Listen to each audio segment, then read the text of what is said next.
तुमचं जर वय 35 ते 55च्या मध्ये आहे आणि दुनियामधले सगळे प्रोक्रॅस्टिनेशन कंप्लीट करून झाल्यानंतर तुम्ही आता मात्र डिसाईड केलं की नो मॅटर वॉट पुढच्या 4 ते 8 आठवड्यांमध्ये मला माझ्या हॉलिस्टिक हेल्थची कंप्लिटली रिस्पॉन्सिबिलिटी घ्यायची आणि मी आता चार्ज घ्यायला तयार आहे आणि मी शून्यातनं सगळ्या स्टेप फॉलो करायला तयार आहे आणि मी जर तुमच्या जागी असतो तर मी एक्झॅक्टली ह्या 5 पॉईंटचा विचार केला असता. नंबर 1 म्हणजे मोबिलिटी ट्रेनिंग. रोज सकाळी उठल्यानंतर 10 मिनटं मी फुल बॉडी मोबिलिटीवरती इन्व्हेस्ट केले असते. नंबर 2 म्हणजे स्ट्रेंथ ट्रेनिंग. ह्याला सबस्टिट्यूट दुसरा कुठलाच नाही आहे. ॲटलीस्ट आठवड्यातनं 2दा म्हणजे सोमवारी आणि गुरुवारी फुल बॉडी स्ट्रेंथ ट्रेनिंग मी परफॉर्म करायला सुरुवात केली असती सो दॅट येणाऱ्या काळामध्ये माझं तारुण्य, माझे मसल, बोन, टेंडन, लिगामेंटची स्ट्रेंथ चांगल्या प्रकारे मेंटेन झाली असते. नंबर 3 म्हणजे फंक्शनल ट्रेनिंग.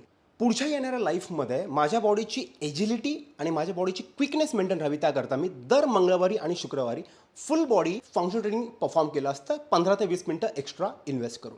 नंबर 4 तो म्हणजे हार्टची health, cardio, zone two cardio. दर बुधवारी आणि शनिवारी मी बाहेर जाऊन नेचरमध्ये जाऊन कमीत कमी 20 ते 25 मिनिटाचा झोन टू कार्डिओ केला असता सो दॅट माझी रेस्पिरेटरी सिस्टीम, लंग्स आणि हार्टची हेल्थ खूप चांगल्या प्रकारे इम्प्रूव्ह झाली असते.